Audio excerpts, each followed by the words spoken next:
An ambulance wailed through the city streets, carrying a 95-year-old woman. Inside, EMTs scrambled to stabilize her, transporting an elderly female, approximately 95. One of them radioed in.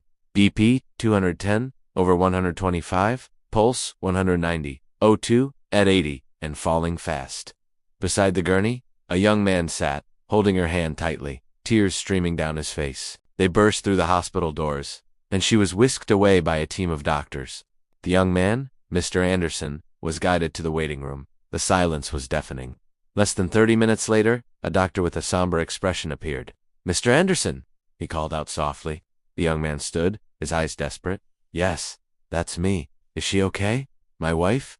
Is she okay?" The doctor led him to a private room. The news was exactly what he feared. His wife had passed away. As Mr. Anderson tried to compose himself, the doctor had to ask some questions. "I'm very sorry, but it's procedure. What was your relationship to the patient?" "My wife?" Anderson whispered. The doctor looked confused.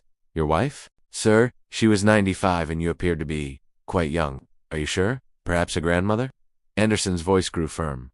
"No, she's my wife." After a few more questions, the doctor led him to say his final goodbye. He kissed her cheek, held her hand one last time, and then forced himself to walk away, out of the hospital, never looking back. He hailed a cab. 2008 East 29th Street and Avenue U, he said, his voice a mix of calm and pain. He arrived at an old brick building, fumbled for his keys, and climbed the long, winding stairs to his apartment. In the bathroom, he splashed cold water on his face, staring into the mirror as tears mingled with the water. "Why?" he whispered, over and over. "Please, tell me why." Voices from his past began to echo in his mind, his mother calling him for dinner. "Come home in time for dinner soon. Johnny," his father, planning a weekend trip. "Son, how would you like to go to a baseball game?" His friends calling him out to play. "Hey Johnny, we need you on our team." His first girlfriend, Patty.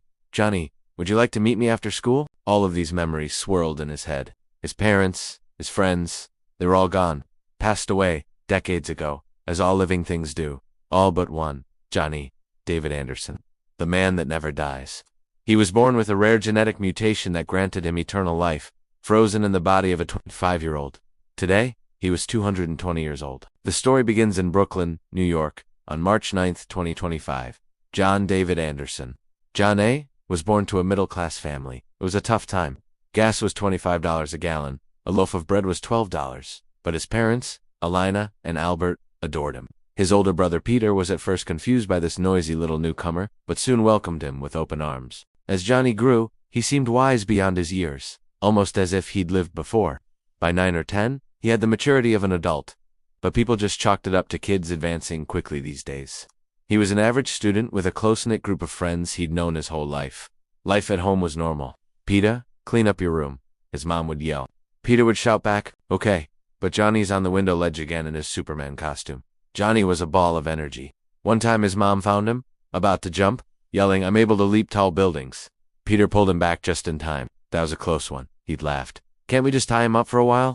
When Johnny was just 4, his curiosity led him on a dangerous adventure. He figured out how to unlock the back door and disable the alarm while everyone was asleep. He wandered 4 blocks, learning to dodge the early morning traffic with an eerie instinct. He found an abandoned lot and started exploring. He tried to balance on a wooden plank stretched over a 5-foot deep pit. The plank gave way, and he fell in. He was trapped. The pit was more than twice his height. But Johnny didn't panic. He started digging handholds and footholds into the dirt wall, using the plank for leverage. It took him nearly 2 hours, but he climbed out. Feeling guilty, he picked a handful of wildflowers from the lot. He knew he was in big trouble. When he finally got back to his street, he saw his frantic parents and neighbors searching for him. His mother ran to him, crying, "Where have you been? We were worried sick." Johnny just held out the flowers. She took his hand, her face a mixture of relief and anger, and led him inside. It was just another strange event in the life of a boy who was anything but ordinary. A boy who would outlive them all, destined to walk through time alone, carrying the memories of everyone he ever loved. Thank you for watching. If you were captivated by Johnny's story, don't forget to like this video and subscribe to our channel for more incredible tales. We'll see you next time.